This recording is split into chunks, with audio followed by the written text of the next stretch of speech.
जब नितिन नवीन बीजेपी के राष्ट्रीय अध्यक्ष बने थे तब प्रधानमंत्री नरेंद्र मोदी ने भाजपा के मंच से कहा था कि ये मेरे बॉस हैं। आज उसी बॉस की अपनी सीट पर भाजपा की सांसें अटकी हुई हैं। जिस बांकीपुर ने नितिन नवीन को विधायक से राष्ट्रीय अध्यक्ष तक पहुंचाया, अब वही बांकीपुर भाजपा की प्रतिष्ठा, संगठन और पारंपरिक वोट बैंक तीनों की परीक्षा ले रहा है।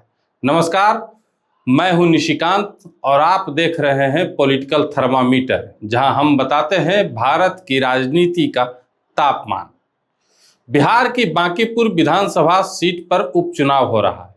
मतदान 30 जुलाई को होना है और मैदान में 25 उम्मीदवार हैं, लेकिन असली मुकाबले की चर्चा भाजपा, राजद और प्रशांत किशोर के इर्द गिर्द घूम रही है। बांकीपुर भाजपा के लिए कोई सामान्य सीट नहीं है। यह पार्टी का पुराना और सुरक्षित किला माना जाता रहा है। नितिन नवीन ने इसी क्षेत्र से अपनी राजनीति मजबूत की। राष्ट्रीय अध्यक्ष बनने के बाद सीट खाली हुई, इसलिए इस सीट का परिणाम सीधे उनकी राजनीतिक प्रतिष्ठा से जुड़ गया है। अगर भाजपा जीतती है तो कहा जाएगा कि नितिन नवीन का किला आज भी मजबूत है, लेकिन भाजपा हारी तो विपक्ष पूरे देश में यही नैरेटिव चलाएगा, प्रधानमंत्री के बॉस अपनी ही सीट नहीं बचा पाए। भाजपा की पहली परेशानी चुनाव शुरू होते ही सामने आ गई थी।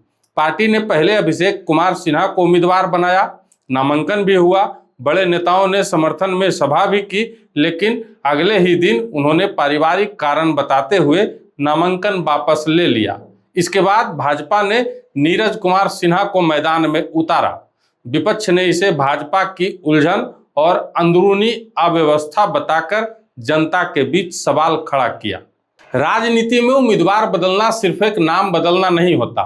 पुराने उम्मीदवार के समर्थकों को नए उम्मीदवार के साथ जोड़ना भी पड़ता है।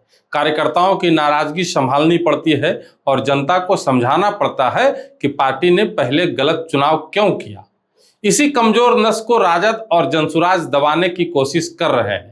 तेजस्वी यादव ने राजद से रेखा गुप्ता को उतारा है। रेखा गुप्ता वैश्य समाज से आती हैं। वैश्य समुदाय को लंबे समय से भाजपा के मजबूत आधार वोटों में गिना जाता है। राजद की रणनीति साफ दिखाई देती है। अपने पारंपरिक यानी मुस्लिम यादव समर्थन के साथ भाजपा के वैश्य वोट में थोड़ी सी भी सेंध हो जाए तो मुकाबले का पूरा गणित बदल सकता है।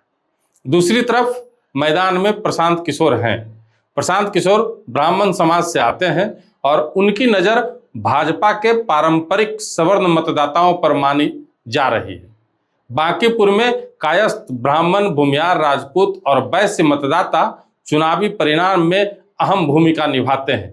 जनसुराज की कोशिश है कि भाजपा से नाराज शहरी, सवर्ण और बदलाव चाहने वाले वोटरों को एक मंच पर लाया जाए, यानी भाजपा को दोनों तरफ से घेरा जा रहा है। रेखा गुप्ता वैश्य वोट पर नजर लगाए हैं, प्रशांत किशोर सवर्ण वोट में सेंध लगाने की कोशिश कर रहे हैं और भाजपा को अपना पुराना सामाजिक समीकरण एकजुट रखना है। लेकिन सच यह भी है कि सिर्फ जातीय पहचान से वोट अपने आप ट्रांसफर नहीं हो जाता। वैश्य उम्मीदवार होने का अर्थ यह नहीं कि पूरा वैश्य समाज राजद के साथ चला जाएगा। उसी तरह प्रशांत किशोर का ब्राह्मण होना पूरे सवर्ण समाज के समर्थन की गारंटी नहीं है। भाजपा के पास बांकीपुर में बरसों पुराना संगठन, बूथ कमेटियां, पन्ना प्रमुख और नितिन नवीन का निजी नेटवर्क मौजूद है। यही भाजपा की सबसे बड़ी ताकत है। फिर सवाल है, अगर भाजपा इतनी मजबूत है तो 40 स्टार प्रचारकों की जरूरत क्यों पड़ी? भाजपा ने नितिन नवीन, मुख्यमंत्री सम्राट चौधरी, गिरिराज सिंह, रविशंकर प्रसाद, पवन सिंह और मनोज तिवारी सहित 40 नेताओं की सूची जारी की है। पार्टी ने साफ कर दिया है कि बांकीपुर का चुनाव वह सामान्य उपचुनाव की तरह नहीं लड़ रही। ये 40 नाम भाजपा की ताकत भी दिखाते हैं और उसकी चिंता भी। ताकत इसलिए कि पार्टी के पास प्रचारकों और संगठन की बड़ी फौज है। चिंता इसलिए कि राष्ट्रीय अध्यक्ष की सीट पर किसी तरह का जोखिम लेने की गुंजाइश नहीं है। भाजपा जानती है कि हार हुई तो सवाल सिर्फ नीरज कुमार सिन्हा पर नहीं उठेगा, सवाल उम्मीदवार चयन पर उठेगा, सवाल नितिन नवीन के प्रभाव पर उठेगा, सवाल यह भी उठेगा कि क्या भाजपा का सवर्ण और वैश्य आधार धीरे धीरे नए विकल्प तलाश रहा है। उधर प्रशांत किशोर के लिए भी यह चुनाव करो या मरो जैसी परीक्षा है। जनसुराज के कुछ नेताओं ने चुनाव से ठीक पहले भाजपा का दामन थाम लिया। बड़े बड़े नाम है। भाजपा इसे प्रशांत किशोर की संगठनात्मक कमजोरी के रूप में पेश कर रही है।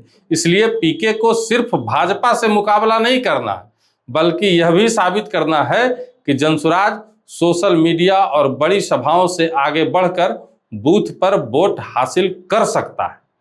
राजद के सामने भी चुनौती कम नहीं है। रेखा गुप्ता का वैश्य कार्ड तभी असरदार होगा जब राजद का पारंपरिक वोट पूरी मजबूती से उनके साथ आए और कांग्रेस समेत महागठबंधन के बाकी समर्थक भी जमीन पर सक्रिय दिखाई दे। कांग्रेस की कम सक्रियता को लेकर सवाल उठ रहे हैं, इसलिए यह चुनाव विपक्षी एकता की परीक्षा भी बनता जा रहा है। इस चुनाव में जनता स्थानीय हिसाब भी मांगेगी। जल जमाव, ट्रैफिक, पार्किंग, फुटपाथ दुकानदार, राशन कार्ड, पेंशन और बुनियादी शहरी सुविधाओं के सवाल बड़े नेताओं की रैलियों के बीच गायब नहीं होंगे। यानी चुनाव में एक तरफ प्रतिष्ठा है, दूसरी तरफ जातीय समीकरण है, तीसरी तरफ संगठन है और चौथी तरफ जनता के रोजमर्रा के सवाल हैं। प्रधानमंत्री ने नितिन नवीन को अपना बॉस कहा था, लेकिन लोकतंत्र में हर नेता का असली बॉस मतदाता ही होता है। अब बांकीपुर की जनता फैसला करेगी कि वह भाजपा के राष्ट्रीय अध्यक्ष का सम्मान बचाती है, तेजस्वी यादव के वैश्य दाव पर भरोसा करती है या प्रशांत किशोर के नए प्रयोग को मौका देती है। अगर भाजपा जीती तो यह उसके संगठन और नितिन नवीन की पकड़ की जीत होगी। अगर राजद जीता तो तेजस्वी कहेंगे कि उन्होंने भाजपा के आधार वोट में सेंध लगा दिया, और अगर प्रशांत किशोर जीतते हैं तो बिहार की राजनीति में एक नया अध्याय शुरू हो जाएगा। बांकीपुर में मतदान एक सीट के लिए होगा, लेकिन परिणाम की गूंज पटना से दिल्ली तक सुनाई देगी।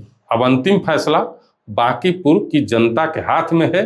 ये देखना बड़ा दिलचस्प होगा कि बांकीपुर की जनता किसके पक्ष में अपना फैसला सुनाती है। इतना तय है कि बांकीपुर ने पूरे देश की राजनीति का तापमान बढ़ा दिया है और पूरे देश की नज़र फिलहाल बांकीपुर के रिजल्ट पर है। आप क्या सोचते हैं? कमेंट बॉक्स में जरूर बताइएगा।